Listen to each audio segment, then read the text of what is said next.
Ya,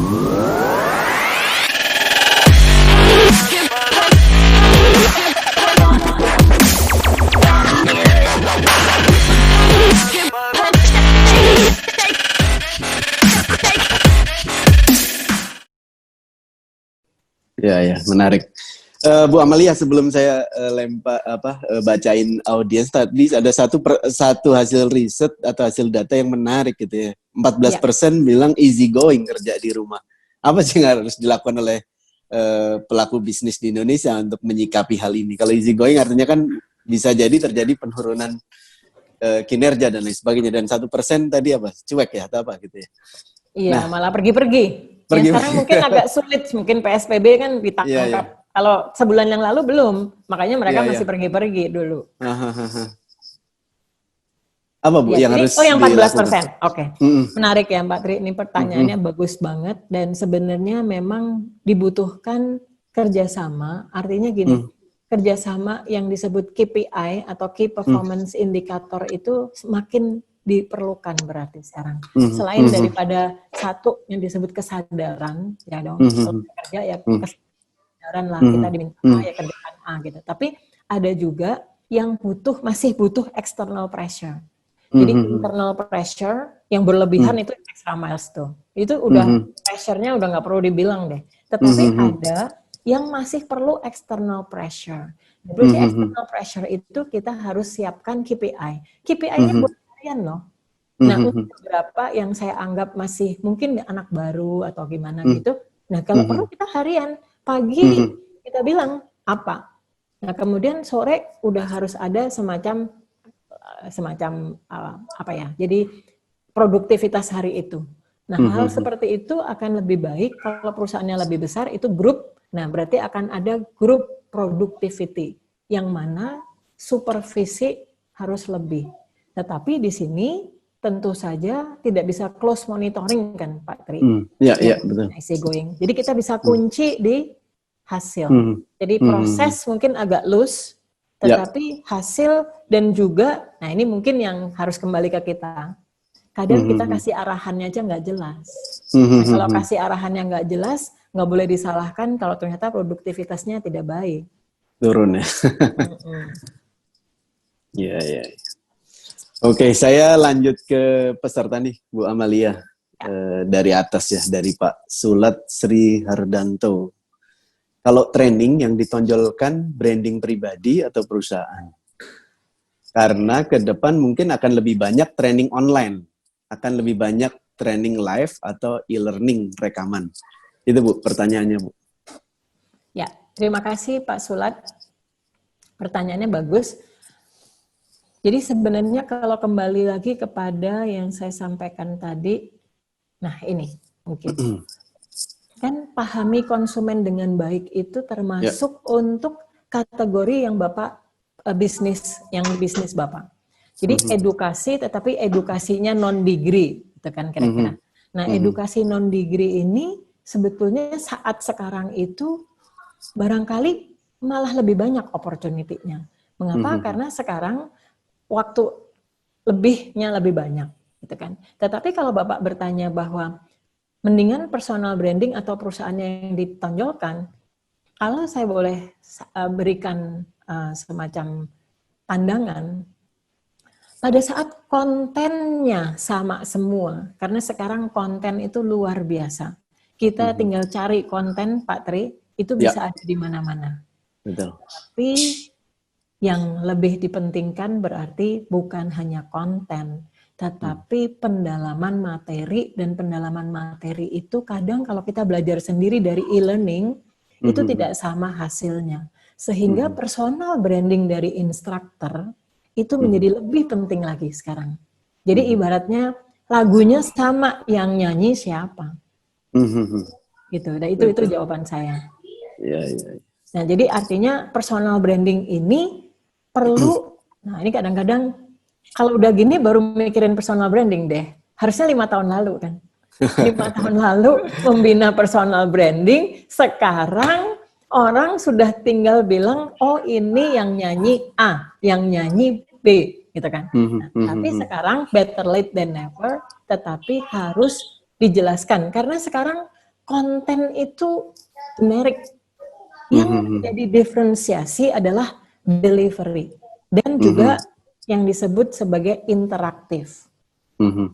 Seperti itu. Oke, makin menarik memang. Memang sih banyak sekali pembicara yang muncul sekarang dan memang orang percaya lebih ke personal selain judul konten yang menarik. Ini lanjutan Bu Amalia. Ya kan. Selamat sore Pak Tri, semoga sehat selalu. Mau tanya apakah bisa di-share nanti materinya? Bisa. Ini request Bu, request. Boleh, bisa. Bisa Saya ya, kirim nanti email ya. Saya kirim email ya. Karena saya punya nanti. emailnya dari Patri. Oke. Ini mau tanya lagi nih, tentang the slacker. Oke. Itu beneran 25%. Soalnya sama merasa anak SMP, SMA, mahasiswa ini kayaknya mayoritas rebahan deh. Itu Bu. Silakan. Ya, mana tadi? Kaum rebahan 25%. Iya. Makasih pertanyaannya. Tadi sebenarnya saya sudah sampaikan secara umum tapi ya, bukan yang the slackernya, bahwa pada waktu kita melakukan qualitative study, memang ini munculnya lumayan banyak. Yang kaum rebahan tuh lumayan banyak sih. Nah, tetapi kita ini dia. Nah, ini dia. Ini kita lihat di sini yang profil dari responden itu yang SMA memang lebih sedikit. Jadi ini lebih yang sarjana, S2 gitu ya. Jadi populasinya memang bukan yang remaja. Mungkin itu sebabnya. Kalau populasinya kita tes di tempat yang mungkin dengan tadi ya, youngster, bisa lebih dari 25%, saya sepakat. Ini juga sebetulnya kalau saya boleh usulkan, ini bisa dites juga di masing-masing komunitasnya. Kalau pengen tahu, kalau grup komunitas saya kira-kira berapa persen ya? Karena ini kan bisa digunakan, karena ini bisa direplicate gitu. Questionnaire ini saya share dalam arti boleh digunakan, silakan digunakan untuk komunitasnya masing-masing, sehingga kita pun juga menjadi lebih mengerti lagi. Dan itu kenapa 25% cukup rendah, karena memang ini untuk yang lebih, mereka sudah lebih punya kesadaran, saya kira itu pun 25% kalau eksekutif. Kalau saya agak mikir, aduh itu berapa persen ya yang di kantor saya yang ya kan Pak, saya tetap juga berpikir tuh. Betul. Oke, Bu. Selanjutnya ini ada pertanyaan lagi dari Pak Putra. Selamat sore Bu Amalia dan Pak Tri. Aku punya pertanyaan dari beberapa artikel yang saya baca. After COVID-19 nanti akan terjadi post-traumatic disease. Pada kondisi mental masyarakat yang akan tetap konsen pada kesehatan merek, terutama dalam hal memilih konsumsi makanan. Menghadapi fenomena tersebut pada industri F&B, saat ini banyak sekali makanan dan minuman yang tidak termasuk healthy food. Bagaimana brand yang tidak termasuk ke dalam healthy food tersebut agar tetap relevan dengan perubahan perilaku konsumen after COVID? Itu Bu. Kira-kira. Oke, thank you Putra dengan pertanyaannya. Mungkin saya pakai salah satu slide saya di sini. Nah, ini dia. Ini pada waktu memahami konsumen, jangan lupa bahwa pahami arti baru. Karena kata sehat itu bisa 5 bab. Ada buku judulnya Sehat 5 bab. Itu buku yang dulu jangan dipakai lagi. Pakai buku edisi terbaru post-COVID. Iya. Bayangkan PR kita banyak sekali, banyak banget PR-nya. Yang disebut praktikal itu juga sama, 5 bab practicality itu. Apa sih praktikal? Kalau untuk Imani, oh iya Imani, zaman waktu ada Imani masuk baru, oh praktikal ya, nggak usah bawa uang, kata konsumen 1. Kata konsumen 2, gampang ya, soalnya tinggal ke ATM langsung uangnya ada. Atau kalau sekarang sudah bisa di-tap, itu loh praktis.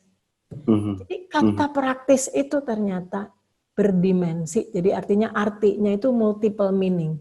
Jadi kalau tadi disebut healthy food, wah, itu harus diseminarkan. Karena apa? Karena disebut healthy itu tiba-tiba kata siapa? Nah, jadi kelompok yang dibidik itu akan menjadi narasumber yang bisa menjawab pertanyaan Putra. Putra mau tanya healthy food di kelompok yang mana? Nanti saya carikan chapternya. Kalau sudah terbit bukunya ya, buku edisi terbaru udah terbit, saya carikan chapter yang judulnya kelompok yang Anda mau bidik itu. Karena saya menghadapi di komunitas arisan saya aja, yang menyebutkan kue enak sama nggak enak itu lain-lain semua. Beda banget. Nah sekarang healthy ini terutama, healthy sudah masuk ke dalam level yang berbeda. How healthy is healthy. Itu jawaban saya. Harusnya potensi bisnis restoran yang mengutamakan kebersihan akan growing, Bu ya. Sangat, karena how healthy is healthy itu kita anggap lebih healthy sekarang akan mendapat tempat. Karena itu value baru, the new normal. The new normal, dikit-dikit cuci tangan. Cuci tangannya ini harus bukain semua nih. Wah, buka semua. Waduh, ribet ya. Nah, tetapi itu dia kan makanya disebut tidak ribet. Tidak ribet apa ya? Yang disebut tidak ribet. Nggak ribet, cuman satu klik kanan datang. Itu tidak ribet. Nah, itu kan macam-macam. Jadi saya sebutkan ini kalimat-kalimat yang sering muncul di riset etnografi saya, di mana saya harus tanya 5 kali, 5 lagi pertanyaan untuk ngerti maksudnya dia apa. Jadi saya usulkan, ini PR baru kita semua. Untuk menerjemahkan kalimat-kalimat konsumen yang mana itu ada pemahaman yang lebih mendalam sekarang. Implikasinya memang sekarang juga banyak ibu-ibu masak di rumah, Ibu ya. Karena sudah tahu kebersihan. Nah ini pertanyaan lanjutan nih, Bu. Betul. Boleh? Gimana pertanyaan lanjutan? Pak Tri ingin bertanya, jika kita mengambil keputusan untuk meluncurkan 3 kategori produk, yakni healthy, kosmetik, digital, untuk menyikapi dan antisipasi after COVID, apakah tepat kita luncurkan itu saat sekarang atau after COVID? Ini ada yang mau meluncurkan produk di healthy, kosmetik, dan digital. Bagus meluncurkan sekarang atau after COVID, Bu Amalia? Ya, ini dengan sedikit informasi ya berarti ya, karena tidak tahu juga apakah beliau berada di sekarang sudah di kategori itu, kemudian ini kategorinya masih within bisnis yang sama, atau ini bisnis baru, karena itu berbeda. Bisnis baru dengan bisnis lama kan lain, karena kita berarti baru mau belajar bisnis tersebut, dan kalau iya memang bisnis baru, usul saya, take your time dulu untuk pelajari sedikit. Nah, makanya di sini ada salah satu slide saya yang lain, ini istilahnya. Awal pandemi, ini saatnya bertahan atau defense. Ini kita mikirin yang ini aja deh, yang healthy, safety, necessity, itu kita semua di sini tuh, semua itu yang nomor satunya. Nah, sekarang itu mungkin mudah-mudahan insya Allah kita sudah sampai di dalam waktunya preparation untuk menghadapi the new normal nanti setelah. Nah, tetapi ada yang boleh dikatakan terburu-buru. Nah, terburu-buru itu kenapa? Karena saya udah tahu kok, iya sekarang, kayaknya ini bagus tadi kan, makanan sehat bagus, kosmetik pasti diperlukan, kemudian ini urusannya digital. Nah, tetapi 3 hal tadi, healthy, beauty, itu kan kalau kosmetik kan urusannya value-nya kan beauty, jadi healthy, beauty, dan juga digital dalam arti apa nih? Digital artinya practical, atau digital artinya apa? Karena digital tuh channel loh, cuman channel loh. Belinya digital, gampang, atau apa. Nah, jadi itu kita perlu membedah terlebih dahulu. Karena itu ini di saat, makanya defense to offense. Sekarang itu defense to offense istilahnya. Defense di awal pandemi, saat bertahan. Tetapi sekarang kita harus move on. Waktunya prepare, siapkan dengan baik. Baru nanti turn around, atau kalau bukan turn around, kalau memang new business tetapi sudah dengan baik. Karena ini yang sebenarnya saya sering lihat. Ada beberapa teman yang ambil opportunity, langsung bisnis. Terus saya bilang, katanya produknya ya cuma 3 bulan lagi udah nggak ada yang perlu loh ini, gimana? Seperti itu. Nah, jadi usul saya, boleh sih pasti boleh, karena healthy akan terus.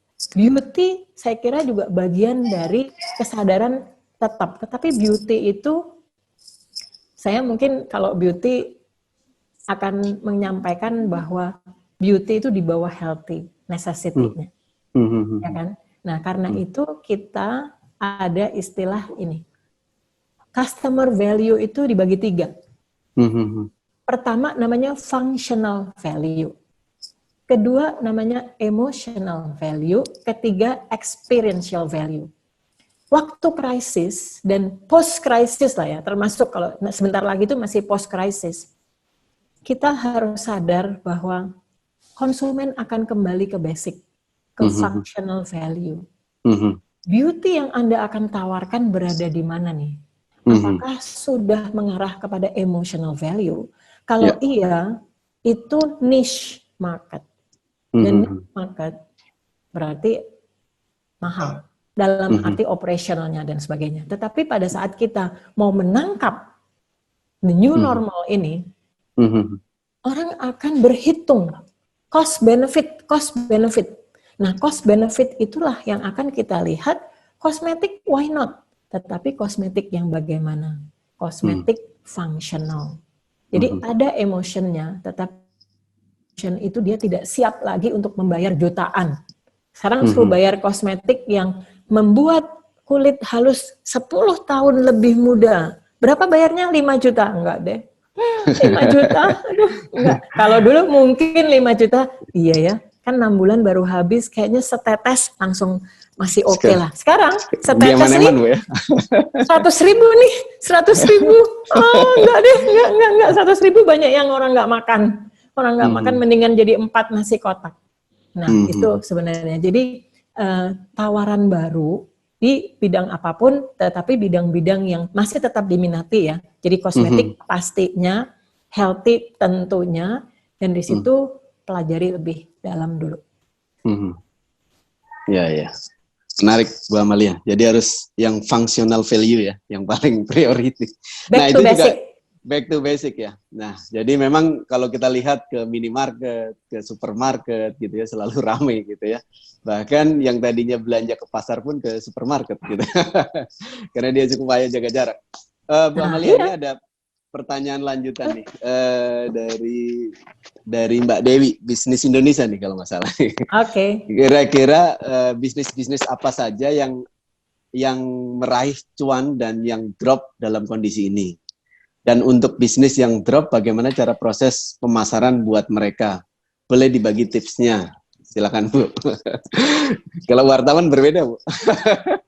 Oh iya, sebetulnya udah banyak yang mengulas sebenarnya. Saya lupa nggak catat ya, tetapi sebenarnya ada slide yang bahkan ini adalah bisnis-bisnis yang akan bahkan berkali-kali lipat dibutuhkan ya. Ini bisnis yang, tapi saya ingat-ingat aja ya. Kayak travel, hotel, itu kan yang sementara nggak dulu, ya kan? Tetapi bisnis apa? Ya kita bilang bisnis itu tadi, home office, kalau furniture itu home office, kemudian peralatan, ada webcam, ada ini, saya masih basic banget pakai laptop doang nih Mas. Iya. Kan pakai laptop aja, jadi nggak begitu keren. Tapi saya lagi berpikir, kayaknya sih ke depan, kayaknya butuh webcam, butuh apa ya supaya lebih canggih. Nah, berarti perilaku di dalam produk-produk yang berhubungan dengan itu tadi. Yang ini nih, saya akan sampaikan lagi yang nih. Coba kita selalu arahkan ke sini. Workshop, exercise, socialize, free time, ini semua butuh apa saja, dan dari situ kita akan bisa bilang. Kalau kita bilang free time kita nggak pergi ke luar negeri lagi sekarang. Ya berarti airline, maaf, belum sekarang. Nah itu berarti menurun. Jadi istilahnya transportasi menurun. Nah kalau ditanya bagaimana caranya untuk yang misalnya tadi, yang bisnis yang menurun. Nah dari sini kan sebenarnya kita harus lihat bahwa ada yang tadi disebut defense. Ya, istilah defense tadi kan sebetulnya saat dimana kita bukan berarti kita akan tutup selamanya. Tetapi nanti akan ada masanya kembali. Saya masih memimpikan, saya masih pengen tetap pergi-pergi itu Mas. Saya masih tetap pengen jalan-jalan gitu. Saya nggak yakin bahwa kita nggak bisa pergi-pergi lagi selamanya, seumur hidup saya. Enggak. Saya bilang saya masih bisa, saya semangat, masih bisa gitu. Nah, berarti saya harus tetap dikontak loh. AirAsia itu tiap hari ada iklannya. Saya bilang AirAsia ini tiap hari iklan. Tapi dalam hati saya bukan iklan yang saya lihat, tetapi dia sedang menyampaikan, Amalia, kamu teman saya kan? Kamu sahabat saya. Jadi saya masih ada, saya hidup. Nah, oh ya ini yang kadang-kadang di WA group kalau ada orang yang nggak jawab-jawab kita sudah bingung. Masih hidup nggak? Jawab dong. Kita pikir nggak ada gitu. Nah, iya bertanya suka vulgar Bu, masih hidup nggak? Masih hidup nggak gitu. Nah sama kalau kayak gini, kalau saya bilang brand itu walaupun sekarang lagi nggak jualan, tetapi dia dalam posisi bertahan. Kalau posisi bertahan belum menyerang lagi, ya apa yang harus dilakukan? Tetapi bertahan tidak harus tidak menyenangkan kan? Kalau jadi orang sedang bertahan, tetap friendly, tetap memperhatikan, karena itu beberapa perusahaan mengeluarkan dana corporate social responsibility yang semahal fantastic, itu, kan fantastik. Kalau saya bilang, wow, gitu. Nah, tetapi ini juga ada yang bertanya ke saya kan, ini ya, nggak kemahalan ya, segitu gitu. Nah, sebetulnya mahal atau murah kan relatif. Tetapi dalam hal ini yang akan diingat oleh teman-temannya adalah di mana kamu waktu saya susah. Nah, hadir nggak? Hadir tidak. Gitu. Jadi sebetulnya yang belum, maksudnya bisnisnya lagi belum ada lagi karena memang kesempatannya tertutup, itu berarti bisa juga defense. Nah, ada strategi lain yaitu persiapkan, yaitu yang nomor 2. Yang now, persiapkan untuk next. Pada saat next itu merasa bahwa bisnis ini tentu saya sudah nggak bisa rebut lagi karena udah nggak mungkin, berarti next untuk bisnis baru. Bisnis baru itu disiapkannya ya sekarang, mempersiapkannya. Atau cutting portfolio. Jadi portfolio yang demikian banyak, kita reduce. Kita reduce portfolionya, seperti yang tadi dikatakan, back to basic. Nah, back to basic itu produk itu ada yang sampai sedemikian rupa, sampai nggak perlu ikut ditawarkan. Ya kan? Nah, tetapi sekarang kita lihat, portfolio kita yang demikian banyak, mana yang back to basic. Nah, yang back to basic itulah yang akan bekal kita untuk nantinya waktu turn around atau kembali offense, nah itu yang akan hadir kembali. Kurang lebih seperti itu, Mas. Oke, baik. Tadi bicara CSR, Bu. Ini ada yang tanya juga nih. Selamat sore, Bu Amalia dan Pak Tri. Izin bertanya tentang bentuk kepedulian sosial yang dilakukan oleh perusahaan selama masa COVID ini. Apakah mampu mengangkat brand image di mata konsumen? Beberapa perusahaan yang turut memberikan bantuan adalah brand kecantikan Wardah yang telah memberikan donasi 40 miliar, Unilever 50 miliar, dan Astra 63 miliar. Bagaimana upaya yang harus dilakukan oleh perusahaan agar brand tetap menjadi idola dan pilihan utama masyarakat selama masa COVID-19 dan setelahnya? Ini pertanyaan dari Saudara Rismi Juliadi. Oke, silakan, Pak Rismi. Ya, terima kasih Pak Rismi dengan pertanyaannya. Ya, memang corporate social responsibility itu dengan atau tanpa COVID kan sebetulnya memang itu posnya udah ada. Nah, jadi sebetulnya memang kepedulian dari perusahaan itu sebetulnya sudah sejak dahulu sudah ada dan masyarakat pun juga sudah merasakan sebenarnya. Jadi ada yang ujuk-ujuk CSR, nah itu lain lagi. Nah, dulu nggak pernah gitu kan, terus tiba-tiba ujuk-ujuk CSR. Nah ini agak berbeda kasusnya. Tetapi kalau kita lihat contoh-contoh yang disampaikan tadi seperti Unilever, Wardah, Astra, itu kan sejak dulu memang sudah bentuk kepeduliannya kita rasakan, kita tahu. Dan kalau yang saya boleh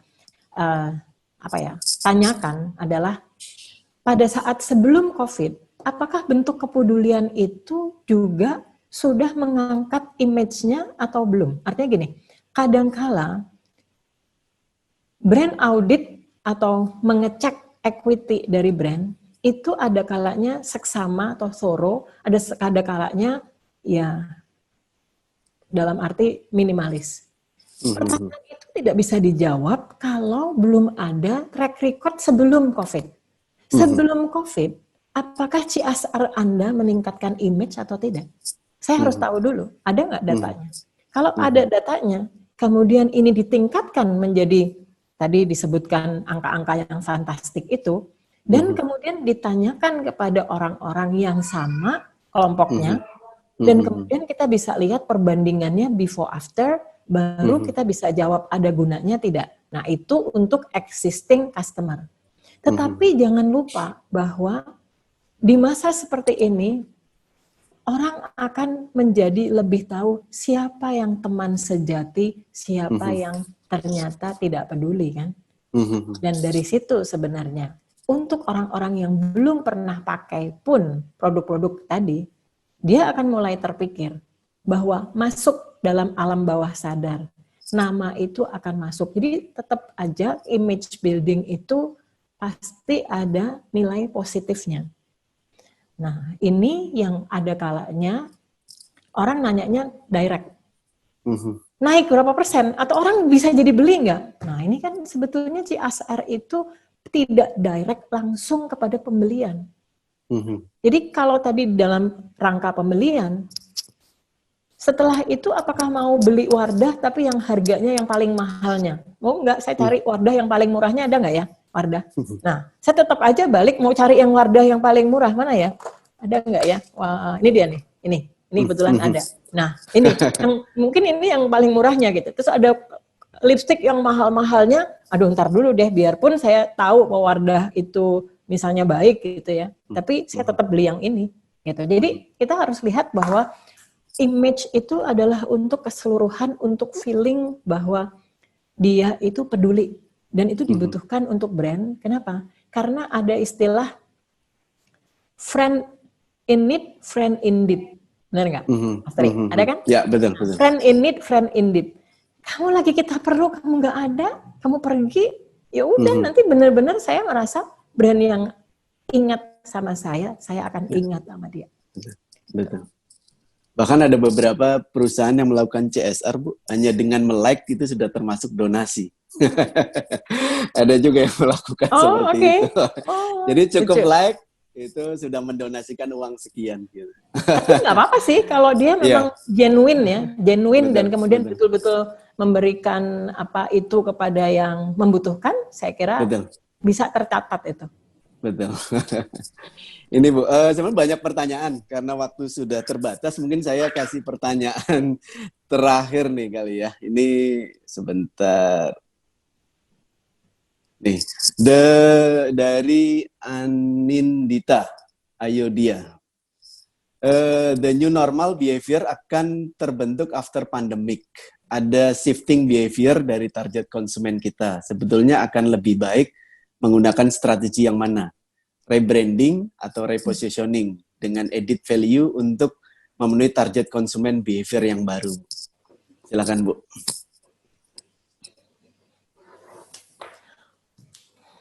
Menarik, Mbak Anin. Terima kasih pertanyaannya. Jadi rebranding itu pertanyaannya luas sekali loh. Kalau mau disebut rebranding berarti kan menawarkan hal baru kan, rebranding gitu kan.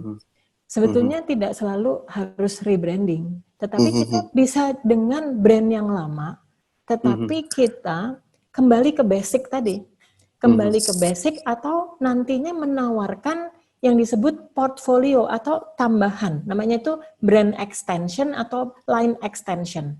Jadi tidak harus rebranding. Kalau rebranding itu kita berubah. Kan kalau seandainya tidak diharuskan, tidak harus. Jadi itu bukan formula. Bukan formula turn around. Turn around itu tidak mengharuskan seseorang atau sebuah perusahaan untuk rebranding, repositioning. Nggak harus. Itu last resort bahkan. Karena kita nggak ada masalah, brand kita baik-baik aja, tetapi kita sekarang nggak bisa lagi, misalnya kalau ini yang di furniture, kita nggak bisa lagi jualan ruang tamu mewah. Kemudian kita B2B ke office-office yang nanti nggak tahu lagi nih kapan orang-orang mau masuk itu. Nah, tetapi kita coba kita portfolio analisisnya adalah kita, dan disinilah sebetulnya tetap melakukan kegiatan branding, yaitu memahami value dari customer, tetapi kita segmen yang kita pelajari ini kita detailkan lagi, kita benar-benar pahami sehingga kita akan memberikan. Nah, rebranding hanya pada saat orang menganggap kita udah nggak tepat untuk jualan itu lagi. Misalnya kita mau ganti nih, kita ganti total. Kita perusahaan ini yang tadinya training, nah ini ya mungkin ya, perusahaan training sekarang jualan frozen food. Ada ya Bu ya. Ada. Dan ini bukan hanya dari perusahaan training, bahkan ada yang lukisan gitu, maksudnya yang melukis itu, tapi melukis itu kan lifestyle. Iya. Dan kemudian dia banting setir jualan kue. Tapi saya bilang itu boleh banget. Nah, itu dengan brand baru tapi Bu. Atau dengan brand baru atau tidak itu nggak isu, karena brand name itu elemen. Brand name itu hanya elemen. Yang penting adalah kita dianggap sebagai punya kompetensi baru tidak. Dan itulah yang disebut rebranding. Saya melihat kamu dulunya jualan ilmu, jualan edukasi training. Sekarang jualan frozen food.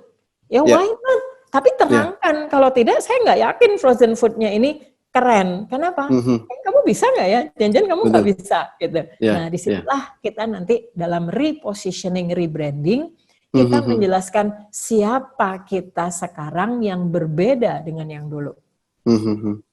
Bahkan beberapa pabrikan besar juga melakukan Bu ya. Dari pabrikan otomotif jual masker, jadi pabrik masker gitu ya. Ada juga pabrikan TV beralih ke masker gitu. Ekstrim sih. Masker. Perubahan. Nah, betul. Tetapi itu yang disebut sebagai outside your core. Itu ada kok. Di sini ada salah satu usulan dari bentar ya saya. Ini masa pandemi yang lalu itu ada 100 perusahaan yang survive. Yang lalu tuh 2007-2008 itu most innovative company itu spending inovasinya bahkan bertambah lebih tinggi dari sebelumnya. Karena cutting cost itu malah justru belum tentu menyelamatkan perusahaan-perusahaan mereka. Jadi inovasi itu ada dua. Inovasi untuk yang tadi core value kita atau bisnis kita yang sekarang, tetapi bisa juga, dan ini ada yang kedua, adalah new growth option. New growth option di sini adalah di luar yang kita biasa bekerja. Nah, jadi sebenarnya itu sah, bukan artinya sah, artinya itu gimana ya, tetapi boleh banget, tetapi pertanyaannya selalu satu, serius nggak kita dalam inovasinya? Gitu. Karena inovasi tidak saksama, hanya asumsi-asumsi kayak gini, kira-kira orang-orang sukanya risoles ya, jadi saya dagangannya risoles, saya bilang, saya nggak mau risoles, gitu. Karena apa? Karena kamu nggak pakai riset. Ini dagangannya dari situ cuman asal jual risoles. Saya bilang pelajari dulu dong di komunitas ini itu potensinya bukan risoles itu misalnya. Nah, jadi inovasi secara seksama. Itu Mbak Anin, kalau saya bilang intinya adalah understand value needs yang baru itu apa. Kemudian mengerti dengan baik segmentasi. Kemudian kalau perlu di sini disebut memberdayakan komunitas. Dan makanya sekarang ini saatnya dekat dengan komunitas, saatnya dekat. Kenapa? Karena mereka yang akan menjadi perpanjangan tangan dari perusahaan. Menarik, Bu Amalia. Bu Amalia, sebagai penutup, pertanyaan penutup gitu ya. Ini kan dari data yang sudah dihasilkan gitu ya, terhadap 8 dimensi perilaku masyarakat di masa pandemi. Buat para marketer di Indonesia, punya saran nggak, bagaimana sih mereka memasarkan produknya pasca COVID ini, dan juga bagaimana branding strategi yang tepat? Ya.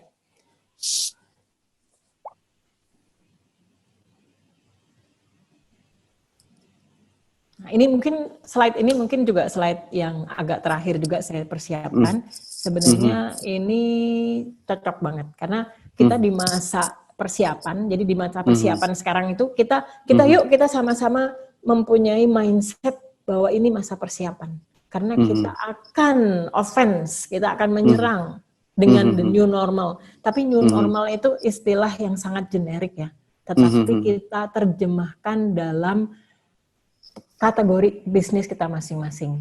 Jadi kita boleh membaca banyak sekali hasil riset. Hasil riset yang tersedia itu alhamdulillah disyukuri semua sudah mendonasikan untuk dipahami. Tetapi tidak cukup. Kenapa? Karena masih ada satu lagi, yaitu konteks kita sendiri. Konteks kita sendiri, kita punya tanggung jawab untuk mempelajari lebih jauh. Bagaimana konsumen-konsumen di dalam kategori kita masing-masing. Itu tips saya. Sehingga nanti kita akan mempunyai buku baru. Buku baru, pemahaman konsumen baru, dan di sanalah inovasi-inovasi yang akan kita berikan. Kalaupun itu bisa aja back to basic atau totally new kategori, itu boleh banget. Dikombinasi juga boleh. Jadi yang sudah ada tuh dibasickan, tetapi ditambah lagi ada divisi baru dengan yang outside the core. Nah, seperti itu. Jadi saya usulkan adalah, mohon maaf mungkin nggak suka dengan usulan saya, tapi please riset. Dan riset itu bisa dilakukan dengan sendiri. Tidak selalu harus dibantu. Riset sendiri, tetapi kita sudah mempunyai latar belakang konsumen kita tahu. Tetapi sekarang ini konsumen berubah, yuk kita pelajari kembali. Jadi kata kuncinya adalah nomor 1, kata kuncinya riset. Oke. Nomor 2, kata kuncinya nomor 2 adalah riset. Riset nomor lagi 3, Bu ya. Riset. Nomor 4, terserah sakarepmu. Tapi nomor 1, 2, 3 harus riset. Dah itu pesan saya. Oke. Baik, jadi nomor 1 riset, nomor 2 riset, dan nomor 3 riset. Mudah-mudahan pertemuan sore hari ini bisa memberikan insight dan juga knowledge buat kita semua. Saya kira terima kasih Bu Amalia sudah sharing banyak ilmu yang kita dapat gitu ya. Tentunya ini terlebih gitu ya Bu Amalia. Jadi bukan hanya peserta yang hadir pada kesempatan sore ini, tapi juga melalui saluran YouTube channel dari Infobrand. Jadi kalau yang belum kesempatan silahkan juga bantu share gitu ya. Karena eranya sekarang adalah sharing. Kita mudah-mudahan pada pertemuan sore ini kita bisa memberikan manfaat buat banyak masyarakat. Amin. Terima kasih. Sukses buat kita semua. Makasih semuanya, Pak Tri dan semuanya. Sahabat brand, jangan lupa subscribe, like, komen, dan share ya.